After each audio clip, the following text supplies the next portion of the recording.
Hello friends, तो स्वागत है आपका आपके अपने यूट्यूब चैनल अलफ़तह क्लासेस पर। तो जैसा कि आप देख रहे हैं कि आपके सामने फाउंडेशन नोट्स है। किस चीज़ का? तो इडुटेरिया का। और किस सब्जेक्ट का है? तो ये जो है वो इंडियन पॉलिटी फॉर किसके लिए? BPSC exam. Indian polity for BPSC exam. इसका पूरा ये नोट्स है हिंदी माध्यम के लिए। किसके लिए? तो हिंदी माध्यम के लिए। इसमें जितने भी प्रश्न हैं वो सब पीवाईक्यूज़ या फिर जिससे भी आधारित कोई भी कॉम्पिटिटिव एग्ज़ाम हो, लेकिन स्पेशली फॉर किसके लिए है ये? बीपीएससी के लिए। किसके लिए? तो बीपीएससी के लिए। और इसमें जितने भी क्वेश्चन दिए गए हैं सब पीवाईक्यूज़ के आधारित पर और जितने भी इम्पोर्टेंट क्वेश्चन हैं उसके आधार पर दिए गए हैं। तो हम लोग आज इसका पहले विषय सूची देख लेते हैं कि कौन कौन सा चैप्टर वाइज इसमें ऑब्जेक्टिव दिया हुआ है।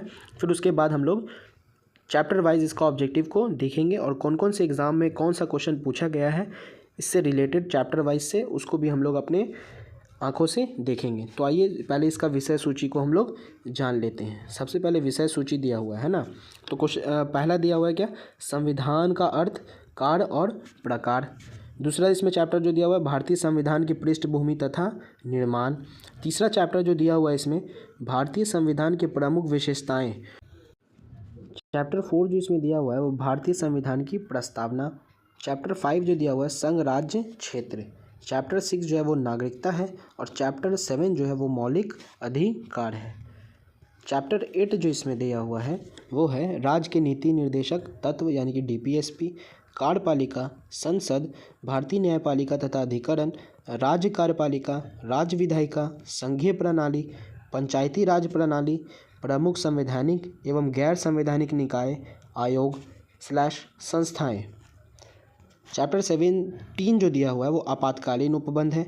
और इस चैप्टर का जो आखिरी है इस इंडियन पॉलिटी का नोट्स का, वो संविधान का संशोधन है। तो इतने चैप्टर का हम लोगों को क्या देखना है? ऑब्जेक्टिव रिलेटेड करना है, जो क्या है? पीवाईक्यूज से रिलेट है किसी भी कॉम्पिटिटिव एग्ज़ाम से। तो आज हम लोग भारत का संविधान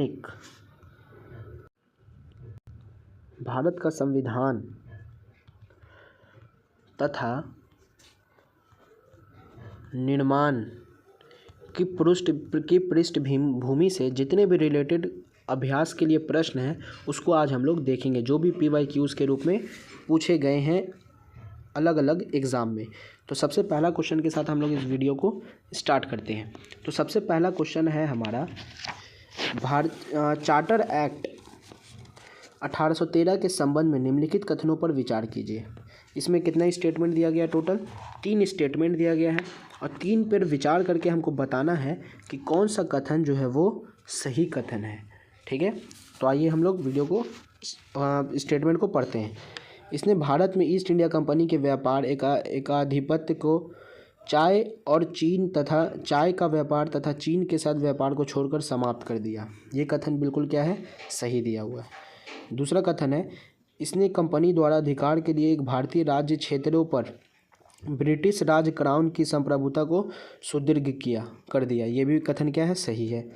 कथन 3 जो है भारत का राजस्व अब ब्रिटिश संसद के नियंत्रण में आ गया। ये कथन बिल्कुल गलत दिया हुआ। तो इसका सही आंसर हो जाएगा ए, केवल 1 और 2। और ये जो प्रश्न पूछा गया वो IAS प्री 2019 में पूछा गया प्रश्न था ये। क्वेश्चन 2 है हमारा, किस अधिनियम के द्वारा ब्रिटिश संसद ने चाय और चीन के साथ व्यापार को छोड़कर ईस्ट इंडिया कंपनी के भारत के साथ व्यापारिक अधिकार को समाप्त कर दिया? तो वो कौन सा चार्टर एक्ट है? तो वो 1813 का चार्टर अधिनियम था। क्वेश्चन नंबर 3 है हमारा,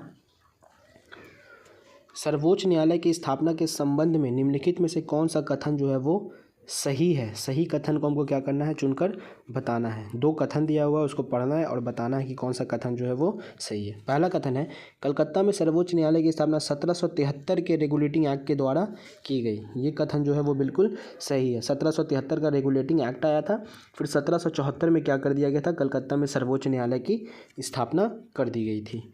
क्वेश्चन 2 स्टेटमेंट 2 जो है लेम्स्टर इस न्यायालय के प्रमुख मुख्य न्यायाधीश थे। नीचे दी गया है, ये कथन क्या है? बिल्कुल गलत है। तो इसका जो सही आंसर हो जाएगा वो क्या हो जाएगा? केवल 1। और ये ARO प्री एग्ज़ाम 2016 में पूछा गया प्रश्न था ये।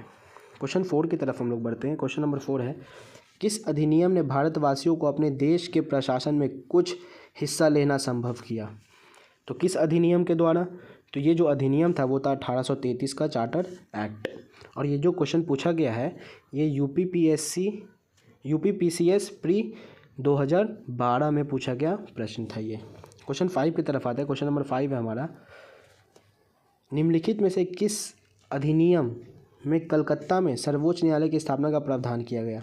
तो जैसे कि अभी आपको बताया कि 1773 का क्या था, वो रेगुलेटिंग एक्ट था, है ना, जिसके बाद 1774 में क्या कर दिया गया था, कलकत्ता में सर्वोच्च न्यायालय की स्थापना कर दी गई थी। और ये यूपीपीसीएस मेंस 2010 में पूछा गया प्रश्न था ये।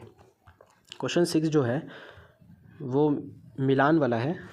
सूची 1 तथा सूची 2 को सम्मिलित कीजिए तथा सूचियों को नीचे दिए गए कूट का सही उत्तर का चयन करना है। ठीक है, इधर कुछ दिया गया है, स्थापना, गवर्नर जनरल परिषद, ये सब दिया हुआ, और इधर क्या दिया हुआ है, अधिनियम वगैरह दिया हुआ कि कौन से अधिनियम में किस चीज़ को पारित किया गया था।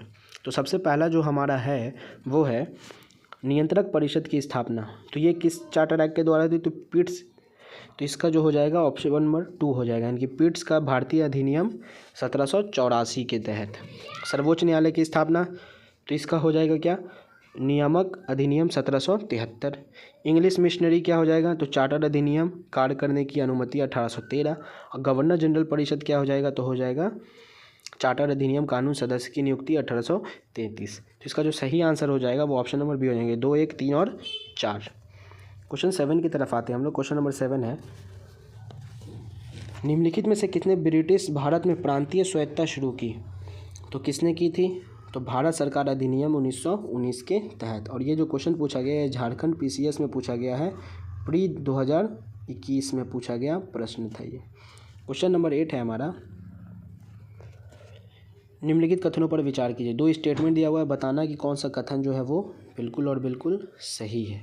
तो पहला कथन जो है हमारा वो है 1919 में मॉन्टेस्क्यू चेम्सफोर्ड द्वारा 20 वर्ष से अधिक आयु की सभी महिलाओं के लिए मतदान का संतुष्टि की गई।